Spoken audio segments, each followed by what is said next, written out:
Santa Germana Casn. Cada 15 de junio, la Iglesia Católica recuerda a Santa Germana Casn. Martirologio romano. En Pibrac, en la región de Toulouse, Santa Germana, virgen, que, hija de padres desconocidos, desde niña fue sometida a una vida servil pese a sus enfermedades, pero todo lo aguantó con ánimo decidido y rostro risueño.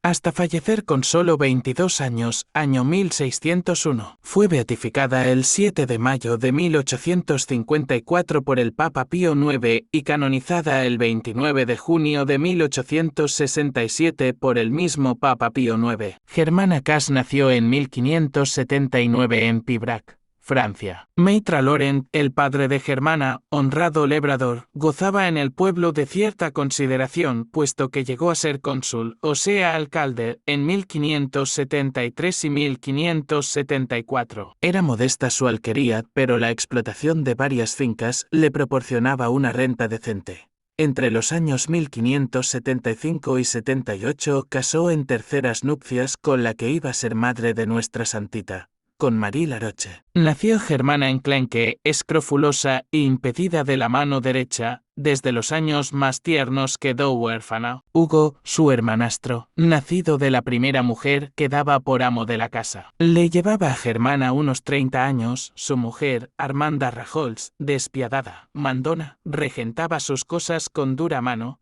Trataba reciamente a la pobre tullida, que no valía para las labores de casa y solo podía prestar insignificantes servicios, como hilar el copo o guardar las ovejas. La mantenía arrinconada como pestífera con el fin de evitar que a nadie se le pegara su repugnante escrófula. Hacía con Germana las veces de madre una pobre sirvienta llamada Juana Aubian, quien descubría sus llagas, las lavaba y curaba, llevando a la chiquilla a su lado al amor de la lumbre, partiendo con ella la comida y la cama hasta que la juzgaron bastante crecida para que se echara a dormir sola debajo de las escaleras del establo contiguo a las habitaciones de la casa. La bondadosa Juana Aubian era una mujer profundamente caritativa.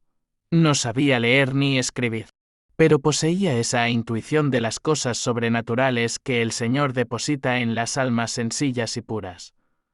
Ella fue quien instruyó a Germana en las verdades de la fe y abrió su corazón al amor de Dios, hablándole de las maravillas que el Salvador obra en favor de los desventurados. Puesto que no valía para ser empleada en las faenas del campo, Germana fue arrinconada como pastora, sin que los suyos pudieran sospechar que, al igual de los patriarcas, de Genoveva, la pastora de Nanterre, o de Juana de Arco, la pastora de Domremy, este título iba a ser más adelante su gloria y la característica de su santidad, aunque la suya debía de realizarse dentro de los estrictos límites de una vida del todo oculta en Dios. Los vecinos de Pibrac solo sabían de ella que era tullida y atormentada por los duros tratos de su madrastra. Probaba ser sonriente y bondadosa, y tan dedicada a la oración y frecuentación de la iglesia, que le habían puesto el apodo de la Beata. En el campo, mientras vigilaba su rebaño, se la veía postrarse de rodillas tan pronto como se oía el tañido del Angelus. A veces dejaba peise a su rebaño y echaba a correr hasta la iglesia. No se le desmandaban sus ovejas, que seguían pasiendo la hierba alrededor del huso, que quedaba clavado en la tierra todo el tiempo que duraba su ausencia. Fue notorio el hecho de que nunca se las atacaron los lobos, a pesar de que la selva de Bouconne cercana era la guarida de fuertes bandas que solían encarnizarse contra rebaños, niños y hasta labradores. Una secreta virtud parecía salir de su uso y tenerlos a raya. Cuando cerraba la noche se recogía con él y se pasaba las noches durmiendo debajo de las escaleras del establo, junto a sus ovejas, tan cerca del niño Dios en el aprisco de Belén como los pastores de Navidad. Por la mañana, cuando salía a los pastos, se llevaba en el delantal una ración de pan, no el mejor de casa por cierto, se le reservaban los mendrugos y ella misma los iba a recoger en el arca, pan de la humillación voluntaria de la pequeña Cenicienta, que no aspiraba a más que al último lugar en casa. Este pan que se le consentía, como las migajas caídas de la mesa de los ricos, Germana lo compartía con los más pobres. En aquel entonces se viajaba a pie. Cuantos vagabundos, peregrinos y menesterosos en busca de pan iban y venían por los caminos pidiendo delante de las puertas y a la entrada de los pueblos, Germana los veía acercarse desde lejos, se iba hacia ellos y, abriendo su delantal, compartía con ellos el consuelo del pan y de su sonrisa. Quiso el Señor manifestar con un prodigio notorio cuán agradable era delante de él la caridad de Germana. Armanda, que tenía barruntos de la prodigalidad de la joven para con la gentuza, viéndola cierto día marcharse de casa con una provisión que abultaba más que acostumbraba, resolvió seguirla con un garrote en la mano. Con ánimo de confundirla delante de testigos presenciales de su fechoría, hizo que parara delante de unos vecinos tirándola bruscamente del delantal. Y ocurrió el milagro. A los pies de la joven, desparramadas en el suelo, se le caían como llovidas del cielo unas flores silvestres. Los testigos contemporáneos tuvieron cuidado de añadir, y no era la estación de las flores. Armanda, aterrorizada por el prodigio celeste, quería volver a mejores sentimientos. Vuelve con nosotros, te acomodaremos una buena habitación, comerás con nosotros. Pero Germana rechazaba con suavidad sus propuestas. Tenía afición a su camaranchón, ¿acaso no era el mísero alojamiento en el que Jesucristo nuestro Señor le había comunicado su consuelo y su alegría? Tan estupendo milagro ocurrió algunos años antes de su muerte, pero ya había sido glorificada por Dios delante de los vecinos del lugar. El párroco de Pibrac, don Guillermo Carné, se hacía lenguas de la santidad de la joven. Tan devota a los oficios y tan caritativa con todos, sabedor de las luces que Dios le deparaba en los misterios de la fe, le dio permiso para que diera la doctrina a los niños. Fue Germana una maravillosa catequista.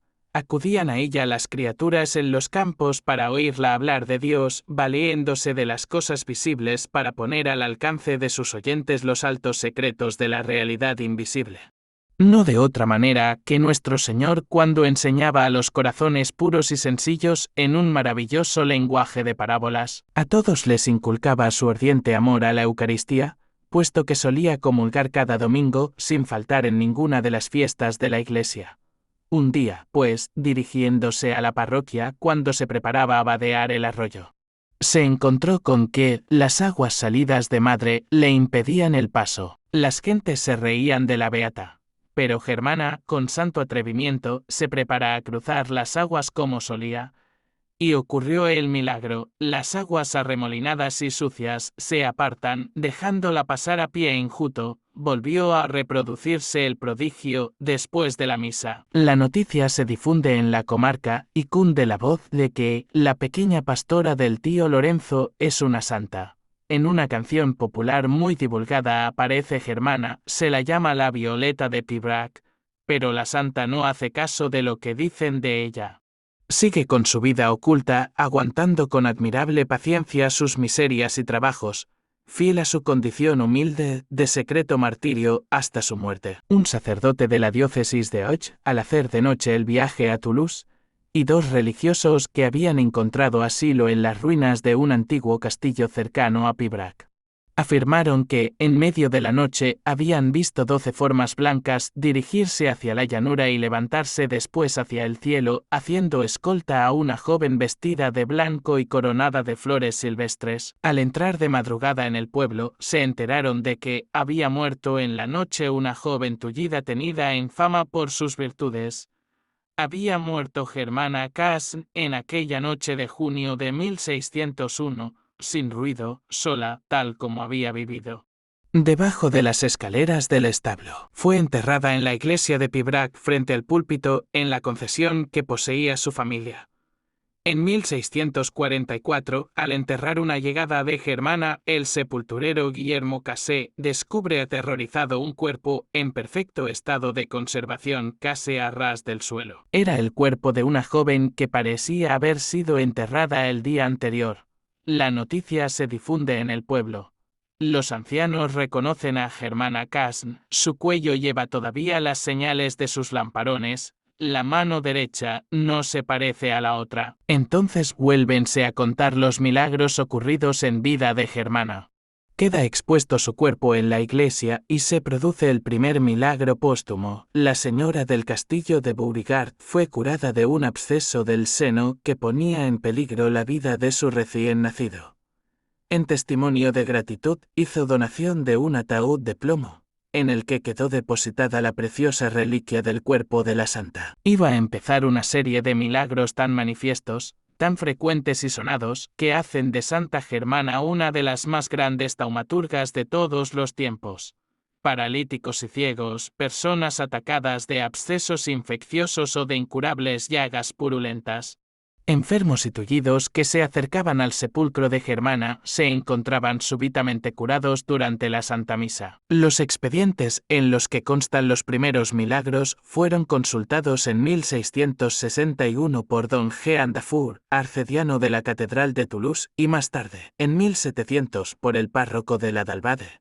No obstante, tardaba el proceso de beatificación a pesar de las curaciones milagrosas que no cesaban. Un legajo de documentos fue confiado en 1739 a un misionero apostólico en Mesopotamia para que lo entregase, a su paso por Roma, a la Sagrada Congregación de Ritos.